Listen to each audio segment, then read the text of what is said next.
وعلیکم السلام ورحمۃ اللہ وبرکاتہ۔ مولانا صاحب محترم، قیامت کب آئے گا اللہ کو پتہ ہے، یہ صلح ہوگی یا نہیں اللہ کو پتہ ہے، ایران کا جنگ بند ہوگا یا جاری رہے گا اللہ کو پتہ ہے، غیب کا علم صرف اللہ کو ہے، ہمیں کوئی بھی غیب کا علم نہیں ہے۔ لیکن جو ہلاکت کا دروازہ ہے وہ فارس سے، فارس پہ ہلاکت کا دروازہ کھل گیا۔ حدیث میں یہ آتا ہے کہ سب سے پہلے فارس ہلاک ہوگا، اور دوسری ایک حدیث میں ہے کہ فارس لہو نفحتن او نفحتن او نفحتان، کہ ایک سینگ وہ اس کو لگے گا یا دو سینگ لگیں گے اور اس کا کام ختم ہو جائے گا۔ اور روم یعنی یورپ کے بہت سینگ ہیں، ایک سینگ جب اس کا ٹوٹتا ہے تو دوسرا سینگ اس کا وہ نکلتا ہے،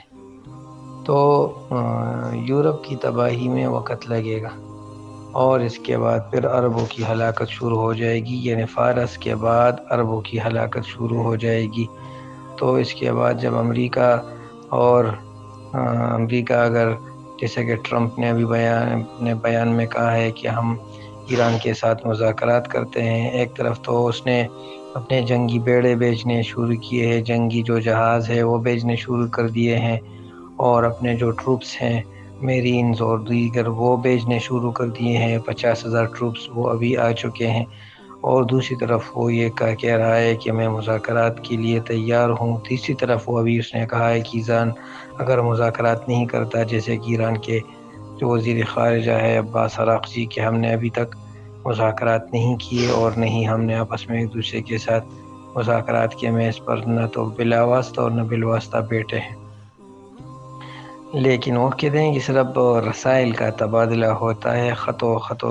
یعنی پیغامات کا تبادلہ ہوا ہے، مفاوضات اور آپس میں جو نیگوشیشن ہے یعنی تبادلہ خیال ہے وہ ابھی تک نہیں ہوا ہے۔ تو ٹرمپ نے آگے سے پریس کانفرنس میں یہ کہا کہ ایران اگر نہیں کرتا تو ہم نے بس ایران کو کمزور کر دیا، اور ایران کے نیوکلیئر ویپنز کو ہم نے ختم کر دیا، لہٰذا ایران اب کمزور ہے اور ہمارے جنگ کا معاملہ پورا ہو چکا، لہٰذا اب ہم واپس جا رہے ہیں، اور جو مضیق ہرمز ہے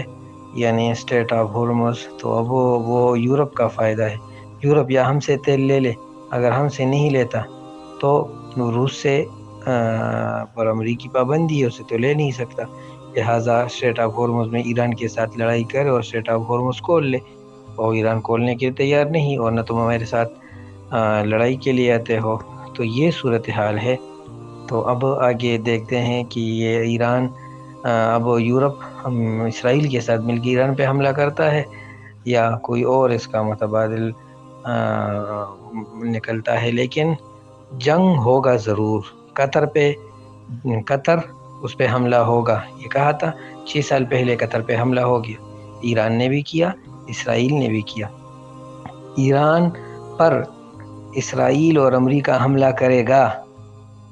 کہا تھا، وہ ہو گیا، اپنی طرف سے نہیں کہا، حدیث میں یہ آیا تھا، حدیث میں یہ اشارات موجود تھے، تو حملہ ہو گیا۔ اب اس حملے کے آخر میں امام مہدی آئیں گے، ہم نے یہ نہیں کہا ہے، بلکہ یہ کہا ہے کہ ایران کے بعد عربوں کا نمبر ہے، حدیث میں یہی ہے، تو اب اس کے بعد عربوں کا نمبر ہے، اور صورتحال یہ دگرگوں ہونے کے قریب ہے، اور یہ ہے کہ اس کے آخر میں یعنی حالات کے آخر میں، حالات کہاں ہیں، کب آئیں گے، غیب کا علم اللہ کو ہے، لیکن تیار رہنا ہماری ذمہ داری ہے۔ اللہ تعالیٰ عمل کی توفیق عطا فرمائے۔